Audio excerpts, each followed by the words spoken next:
Today's strike is a row over pay. Unite union members want a deal which will see drivers paid the same regardless of the company they work for. Here's our transport correspondent Tom Edwards on the dispute which has led to today's walkout.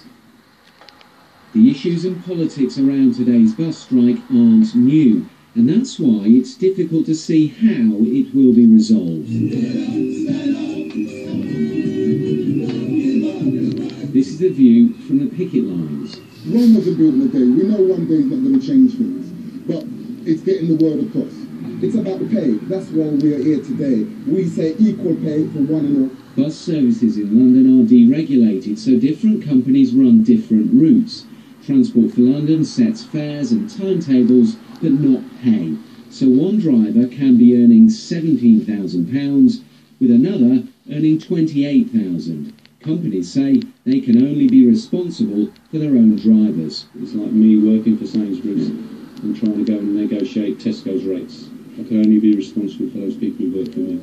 The wider picture here is that the unions don't like deregulation, that is, different companies operating different parts of the bus service, and they want nationalisation. And the Mayor, Boris Johnson, he wants the strike threshold to be raised, so it's much harder for unions to go on strike. Both of those things mean this will take a long time to sort out, and in the meantime, it's the commuter stuck in the middle.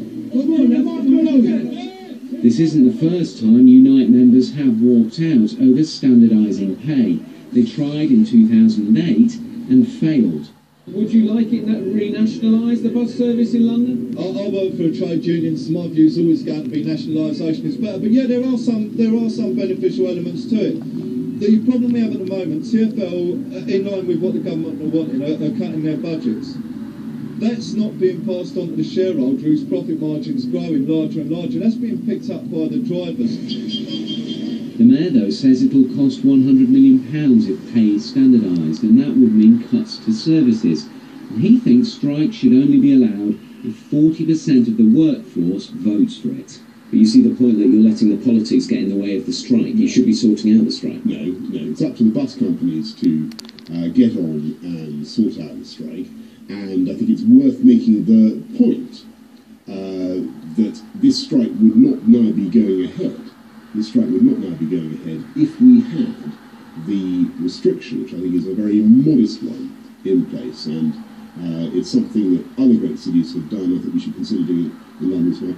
The Mayor seems to be becoming more robust with the transport unions, and a solution at the moment seems unreachable. Political differences don't help. Tom Edwards, BBC London News.